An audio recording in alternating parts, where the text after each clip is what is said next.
and a judge has now ruled in their favour. This is not what the scheme was designed to do. Speaker, he did not answer the question. Mr. Speaker, our plan for change delivers the biggest upgrade in workers' rights in a generation for our employment rights bill. Ending exploitative zero-hour contracts, ending the scandal of fire and rehire, extending statutory sick pay to 1.3 million employees. Of course, that's on top of the pay rise for 3 million of the lowest paid. I would have thought the Leader of the Opposition might actually sort of support day one protection employment rights, given where she's going, but she thinks maternity ban is pro-worker and pro-growth. Yeah. Leader of the Opposition, Kemi Beno. Mr. Speaker, the Conservative government established the Ukraine Family Scheme, and in total, over 200,000 Ukrainians, mostly women, children and the elderly, have found sanctuary in the UK from Putin's war. However, a family of 6 from Gaza have applied to live in Britain using this scheme. This decision is completely wrong. It cannot be allowed to stand. Is the government planning to appeal on any points of law? And if so, which ones? Minister. Mr. Speaker, let me be clear. I do not agree with the decision. She's right. It's the wrong decision. She hasn't quite done her homework because the decision in question was taken under the last government. If he plans to appeal, then the appeal may be unsuccessful and the law will need to be changed. And if he does not appeal, the law definitely will need to be changed. He talks about a decision made under the last government. It was not made by the last government, it was made by the courts. The issue we are discussing today is about judicial decisions. We cannot be in a situation where we allow enormous numbers of people to exploit our laws in this. Hey there. If you enjoy staying informed and discovering stories that matter, make sure to hit that subscribe button. It's free, and your support really helps us create even more amazing content for you. Join us on this journey. You won't regret it.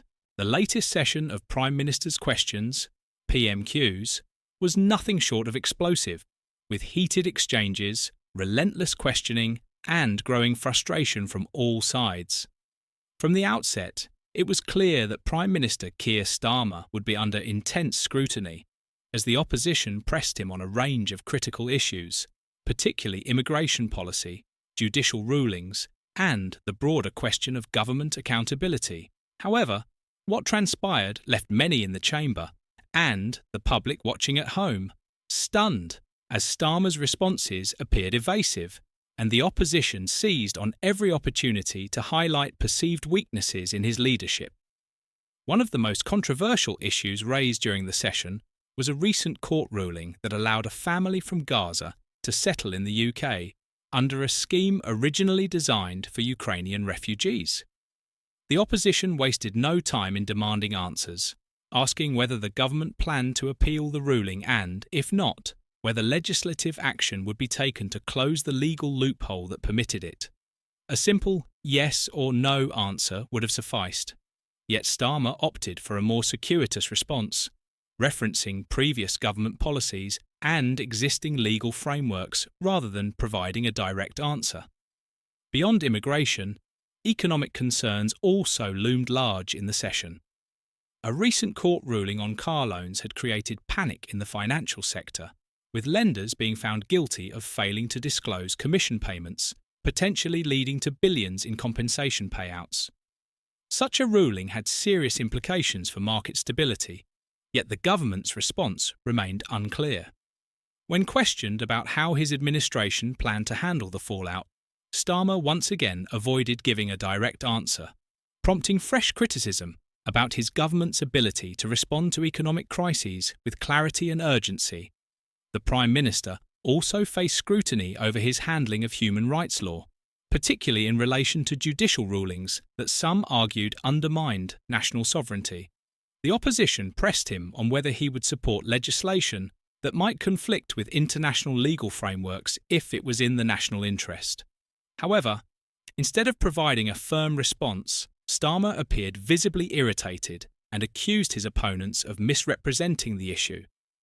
This dismissive attitude did little to quell concerns, and instead fueled further criticism that the government was failing to assert control over key legal and policy matters. Adding to the spectacle, Prince Harry's ongoing immigration controversy once again made headlines, with questions raised over his visa status in the United States and the potential consequences should he return to the UK. Former US President Donald Trump had recently weighed in, stating that he had no intention of deporting Prince Harry, but in the UK, concerns remained about whether his presence would create further issues for the monarchy. While this topic was not central to the PMQs session, it was another point of contention that fueled broader discussions on immigration policies and high-profile legal cases. Despite Starmer's best efforts to control the narrative, the session ultimately saw him on the defensive for much of the debate. His opponents repeatedly turned his own past positions against him, reminding him of statements he had made on border control and immigration policy that now appeared inconsistent with his current approach. While his supporters argued that he was successfully exposing the weaknesses of the government's immigration strategy, his critics saw the session as yet another example of his reluctance to take clear and decisive action on pressing national issues. The broader public reaction to PMQs was one of growing frustration. Many viewers, particularly those watching on social media, expressed disappointment at the lack of direct answers and the seemingly endless cycle of political point scoring. Instead of a meaningful discussion on policy, the debate had once again descended into rehearsed arguments, blame shifting, and evasive responses. As both sides walked away from the session claiming victory, the reality was that the public was left with more questions than answers.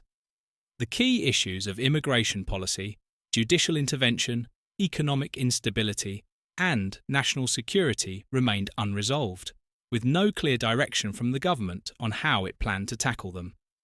With public trust in political leadership already at a low point, this latest PMQs session did little to restore confidence.